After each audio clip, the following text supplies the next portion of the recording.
यक्ष, गंधर्व, किन्नर, कुबेर, नाग, अप्सरा, यक्षिणी, योगिनी, भैरवी या फिर खुसुर फुसुर करने वाली सिद्धियां स्वप्न में आकर या फिर ध्यान में आकर अगर आपको ये बताती हैं कि बनवारी लाल 9 तारीख को मर जाएगा, जो कि आपका पड़ोसी है वो आने वाली 9 तारीख को मरने वाला है या फिर मर जाएगा, तो भूल कर भी आपको अपने पारिवारिक सदस्य को या फिर अपने पड़ोसी को या फिर किसी अन्य व्यक्ति को ये इन्फॉर्मेशन नहीं बतानी है कि आने वाली 9 तारीख को बनवारी लाल मरने वाला है। हालांकि इनविजिबल वर्ल्ड की पावरफुल इनविजिबल एंटिटीज जो भी इन्फॉर्मेशन अपने साधक को देती हैं वो 100% सच होती हैं, लेकिन एक साधक होने के नाते हर इन्फॉर्मेशन का पब्लिकली आपको बखान नहीं करना है, क्योंकि 9 तारीख आने से पहले ही पब्लिक को आप ये बता देते हैं कि ये जो बनवारी लाल है ये 9 तारीख को मरने वाला है, और उसके बाद बनवारी लाल की आने वाली 9 तारीख को मृत्यु भी हो जाती है। तो जैसा कि आपको पता है इस फिजिकल वर्ल्ड में अलग अलग मेंटालिटी के लोग सरवाइव करते हैं, तो बनवारी लाल के पारिवारिक मेंबर या फिर कोई अन्य व्यक्ति ये बात करने लगेंगे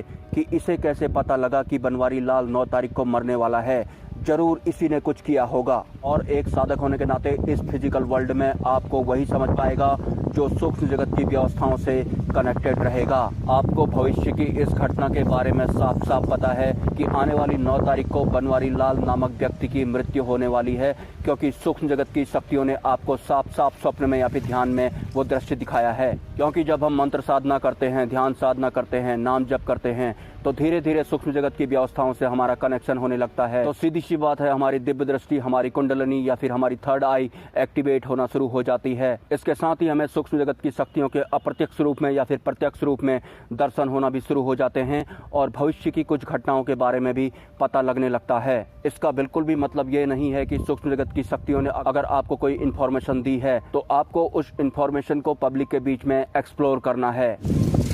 और अब मैं आपको साधना का एक ऐसा अनुभव बताने जा रहा हूँ जिस अनुभव को जानने के बाद आपको सूक्ष्म जगत के विषय में बहुत सारी इन्फॉर्मेशन मिलेगी, बहुत सारा ज्ञान आपको प्राप्त होगा, स्पेशली अगर आप एक साधक हैं। काली माँ को तो आप सब लोग जरूर जानते होंगे। काली माँ जो कि माता पराशक्ति का ही फोटो स्टेट हैं। आपने यक्षिणी, योगिनी, अप्सरा, नाग कन्या को पत्नी रूप में सिद्ध करने हेतु साधना के बारे में तो जरूर सुना होगा, लेकिन एक साधक ने काली माँ को पत्नी रूप में सिद्ध करने के लिए ही साधना शुरू कर दी। जैसा कि आपको पता है कि अगर कोई साधक सिद्धि प्राप्त करने हेतु साधना शुरू करता है तो उसे काम, क्रोध, लोभ, मोह, भय की परीक्षाओं से गुजरना पड़ता है। तो ये सूक्ष्म जगत की शक्तियाँ जितने उच्च स्तर की होंगी तो उनको सिद्ध करने हेतु ली जाने वाली परीक्षाएं भी उतने ही उच्च स्तर की होंगी। काली माँ को पत्नी रूप में सिद्ध करने के लिए जिस साधक ने साधना शुरू की थी उसके बाद उस साधक के साथ क्या हुआ था ये तो मैं इस वीडियो में बताने ही वाला हूँ, और इस वक्त वो साधक कहाँ हैं ये भी मैं आपको इस वीडियो में बताने वाला हूँ। एक नॉर्मल साधक को अगर सूक्ष्म जगत की कोई शक्ति प्रत्यक्ष रूप में दर्शन देती है